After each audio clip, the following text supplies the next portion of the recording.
What happens when a rising African leader tells a powerful Western general, "You have no right to speak for us"?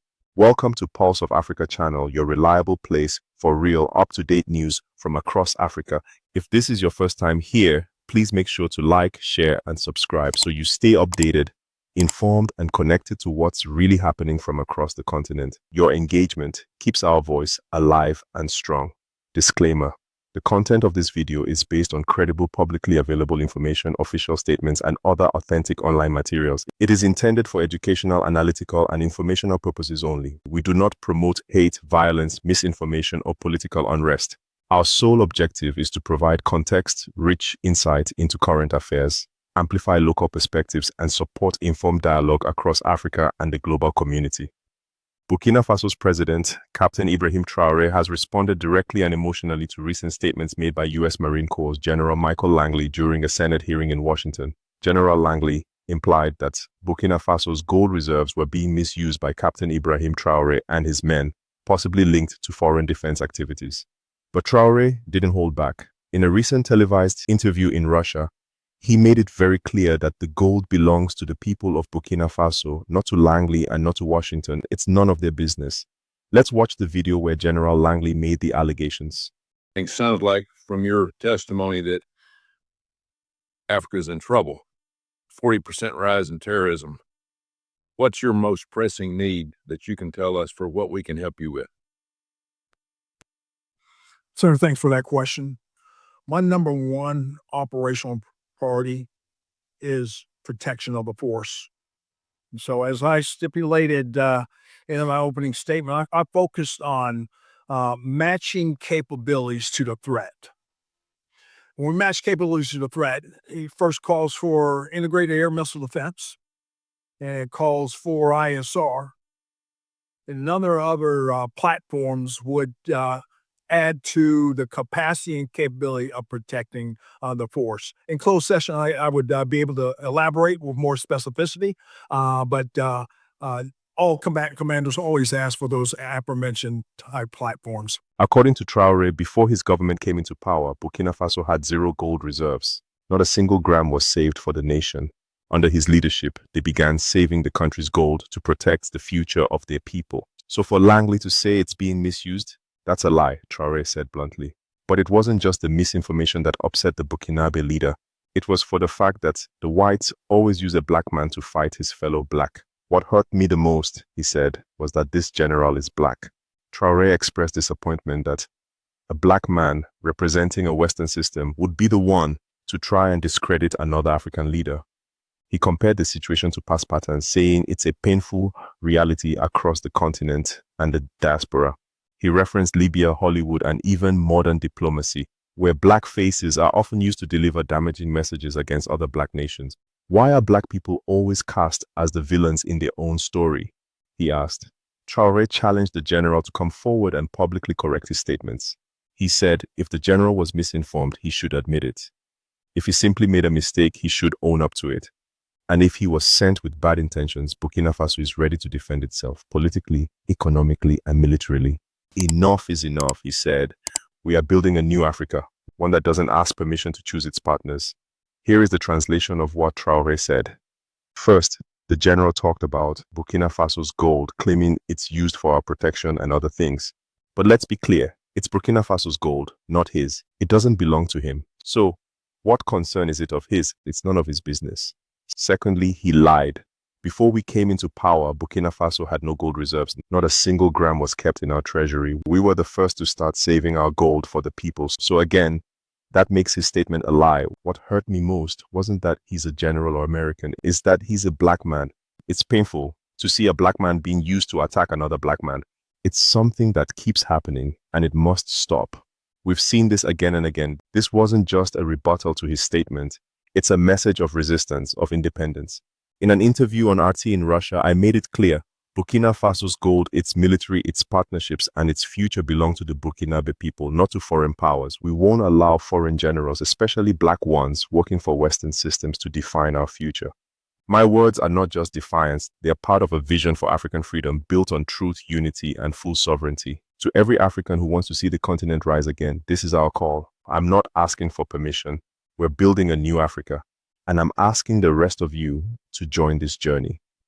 The interviewer, Mr. President, regarding the U.S. AFRICOM commander's comments before the Senate, your government responded strongly. What message do you have for Washington, which continues to question your partnerships, especially with Russia? How will you defend Burkina Faso's image internationally? Captain Traore, we are free to build relationships with whoever we want.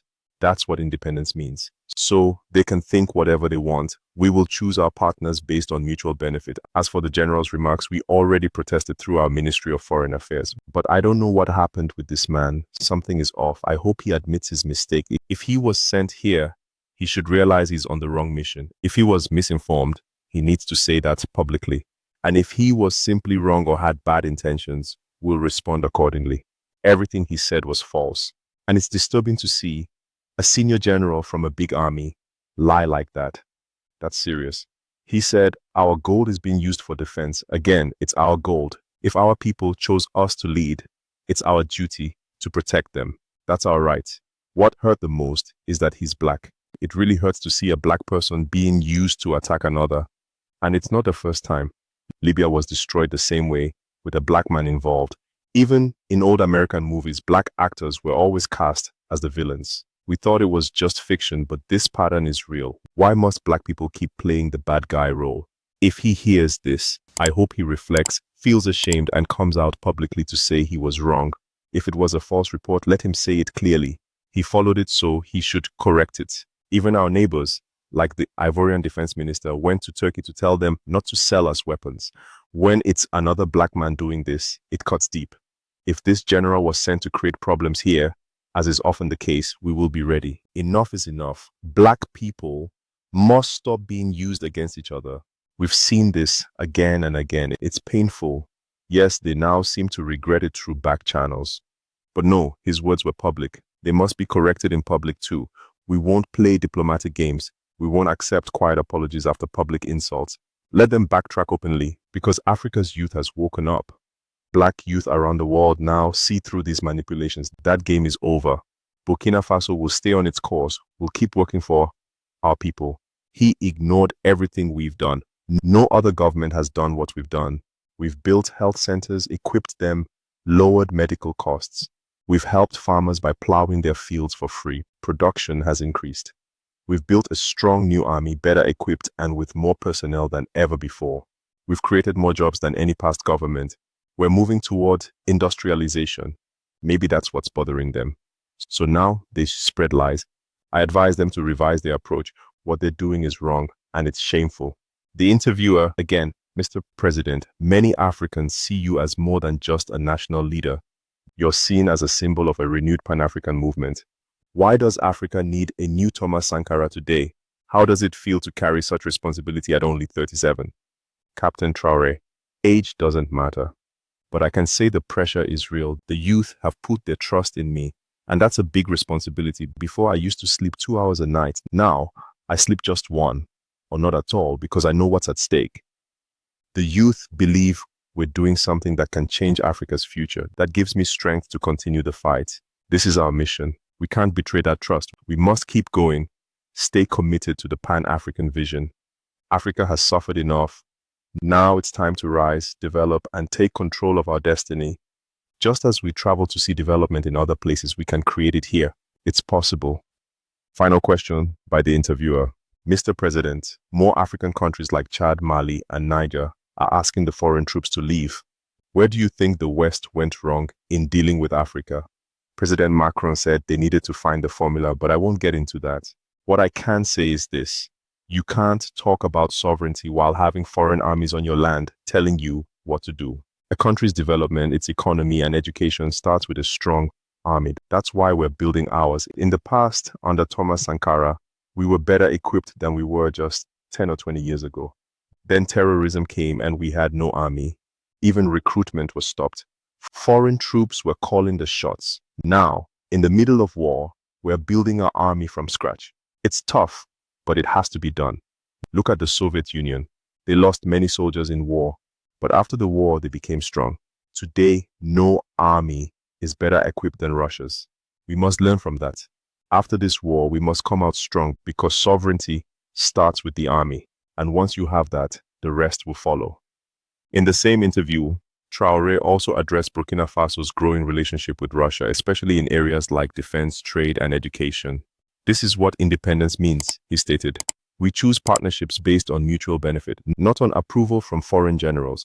The interview has triggered a wide range of reactions on social media. Many young Africans praised Traoré for his courage, calling him a modern-day Thomas Sankara, unafraid to stand up to Western powers and speak uncomfortable truths.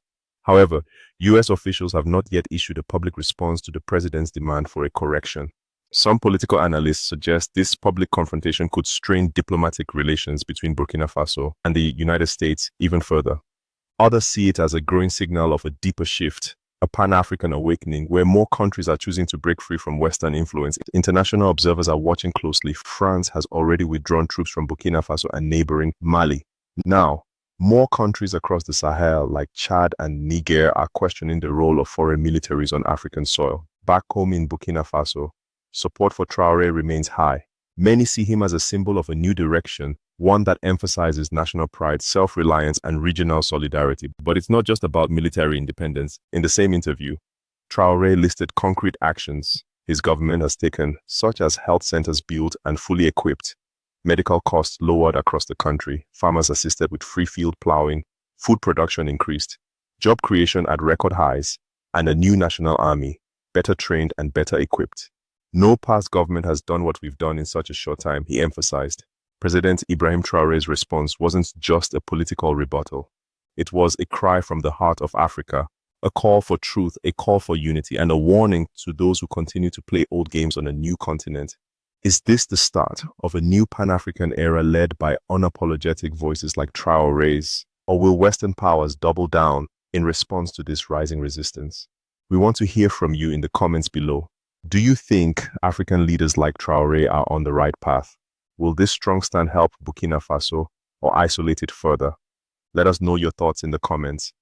And don't forget to subscribe to Pulse of Africa for more in-depth news, real voices, and powerful stories from the Sahel and beyond. Your voice matters. Stay blessed.